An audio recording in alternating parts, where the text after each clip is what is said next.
Welcome to Cozy English Corner. I am Alex, and today we are looking at the future, literally. We are talking about two very simple words that carry a massive amount of psychological weight: will and going to. Joining me today is Valerie. She used to be a financial planner here in Columbus, Ohio, and now she runs a bakery down in the short north. Valerie, you deal with the future every single day, both in finance and in baking. Thank you, Alex. It is a pleasure to be here.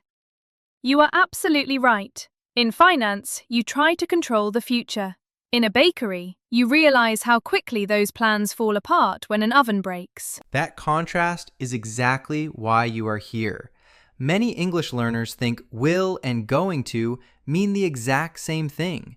They both translate to sẽ in Vietnamese, for instance, but native speakers use them differently based on how much control they feel they have. I notice this all the time. When we use going to, we are talking about plans we have already made.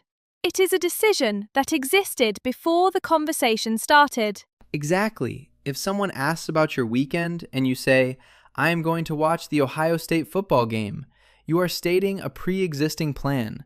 You already made the time for it. It is comfortable. But that comfort is often an illusion, is it not? When I was a financial planner, people would come into my office and say, "I'm going to retire at 65. They felt secure just saying the words. That is a brilliant point. The structure going to gives us a false sense of security. It makes the unpredictable future feel like a scheduled appointment. And then reality happens. Life happens. Someone loses their job, or they get a medical diagnosis. Suddenly, all those going to plans vanish.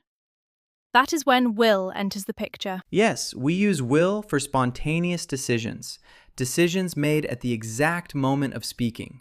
When the unexpected happens, we react with will. If an employee at the bakery drops a tray of pastries, I do not have a plan for that.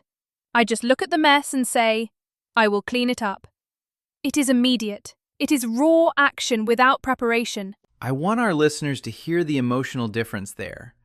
"I am going to clean the kitchen tomorrow" is a responsible, boring plan. "I will clean it up right now" is a crisis response. Will carries the weight of immediate responsibility. That is why will feels braver to me. Think about the insecurity so many people in the Midwest face right now. The cost of living is rising rapidly.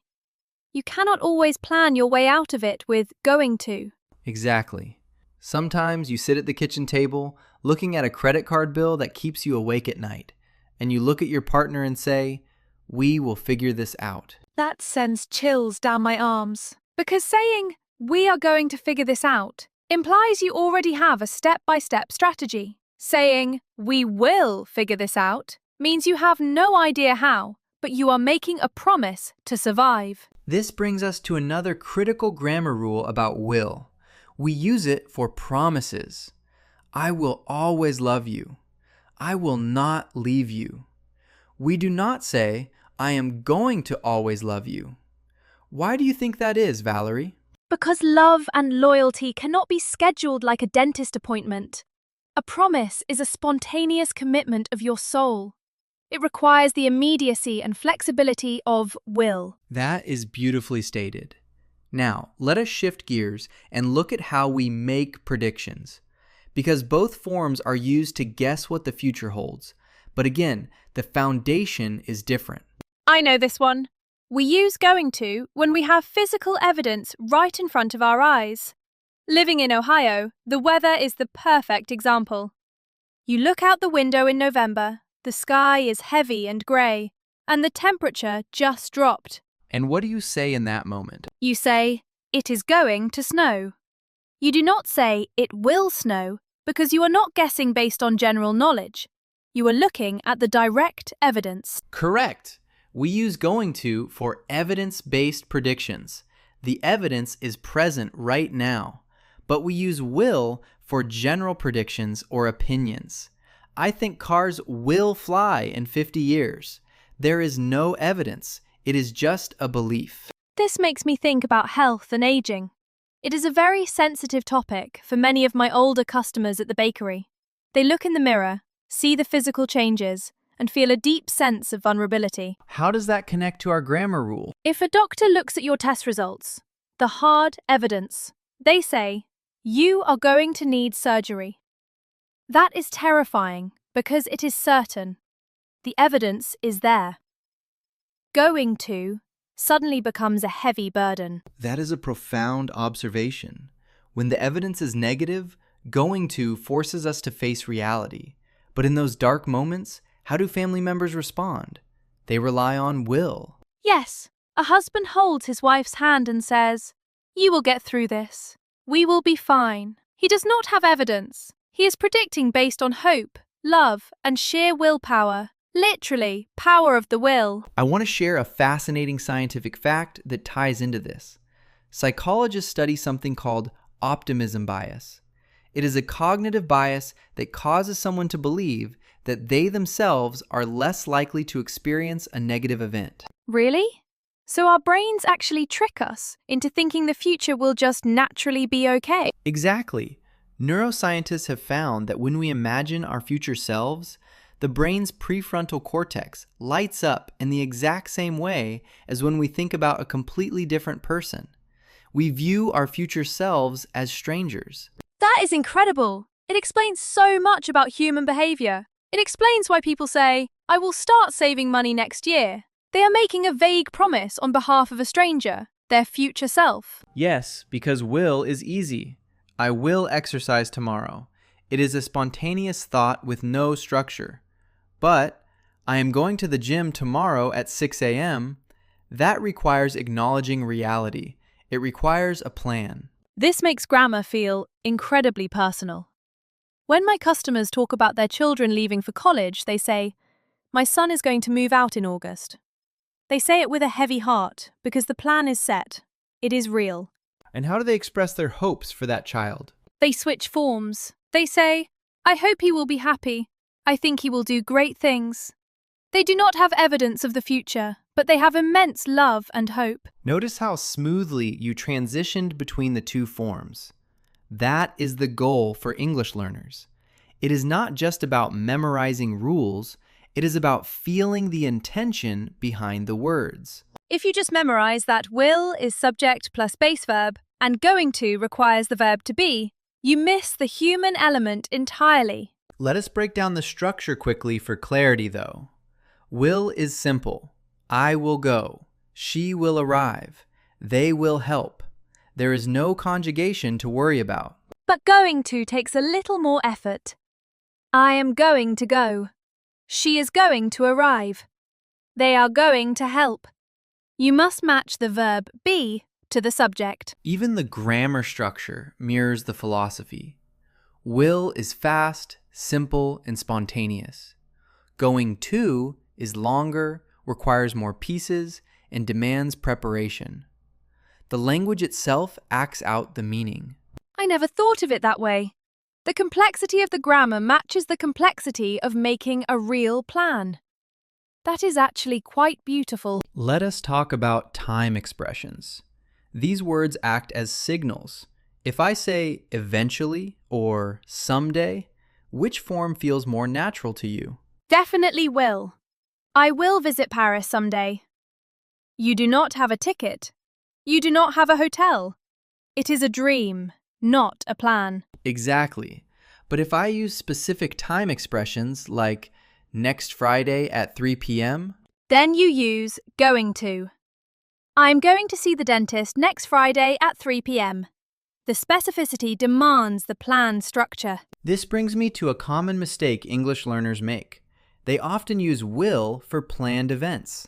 They say, I will go to the beach tomorrow when the car is already packed. To a native speaker, that sounds slightly unnatural. If your bags are packed, you should say, I'm going to the beach tomorrow. Saying will makes it sound like you just decided 2 seconds ago. It is not technically a severe grammar violation, but it breaks the psychological rules of communication. It sends the wrong signal about your level of commitment. It is fascinating how language reveals our level of commitment. In my bakery, if a supplier says, We will try to deliver the flower by Tuesday. I know I am in trouble. There is no certainty. But if they say, we are going to deliver the flower on Tuesday morning, Then I can relax. It means the truck is scheduled, the inventory is allocated, the plan exists. let us practice with a few rapid-fire scenarios to test this intuition. I will give you a situation and you tell me the natural response. Ready? I am ready. Give me your worst Columbus weather scenario. Okay, you are hosting a barbecue. You look at your phone and the radar shows a massive red storm cell moving straight toward your house. I would look at my guests and yell, "It is going to pour! Everyone inside!" Because I have direct, current evidence from the radar. Perfect. Scenario 2. You are carrying a huge, heavy box of baking supplies. You trip over the curb. You are falling. What do you yell to the person next to you? I would yell, "Help me!" But if they see me struggling, they would instinctively say, "I will grab it." Spontaneous decision to save the cakes. Exactly. They do not say, I am going to grab it. By the time they finish saying that long sentence, the cakes are on the sidewalk. That is so true. Language adapts to the speed of life. Will is an emergency brake. Going to is cruise control. That is a brilliant analogy. Will is the emergency brake. Going to is cruise control. I want our listeners to write that down. It perfectly captures the essence of these forms. It is reassuring to know that making a grammar mistake here is not the end of the world, but mastering it gives you emotional fluency, not just textbook fluency. Absolutely. Native speakers might mix them up occasionally in casual speech, but the core psychological rules remain intact. We unconsciously default to these forms based on our internal sense of certainty. This conversation has made me think differently about how I speak to my employees, and even to myself. When I say, I'm going to expand the bakery, I need to ensure I actually have a plan, not just a dream. And if you just have the dream right now, you can confidently say, one day I will expand this bakery. Both are valid, but they represent different stages of your journey. Thank you, Alex. This has been surprisingly therapeutic. We started with English grammar and ended up discussing financial anxiety, Midwestern weather, and the vulnerability of making promises. That is the magic of language. It is never just rules on a page. It is the framework we use to navigate human existence. To our listeners, remember, use will when you decide right now or make a promise. Use going to when your path is already chosen. And do not be afraid of will. Sometimes the spontaneous decisions, the moments where life forces you to react without a plan, turn out to be the most defining moments of all. Beautifully said, Valerie. Thank you for joining us in the corner today. To everyone listening, keep practicing, keep paying attention to the nuance, and we will see you next time.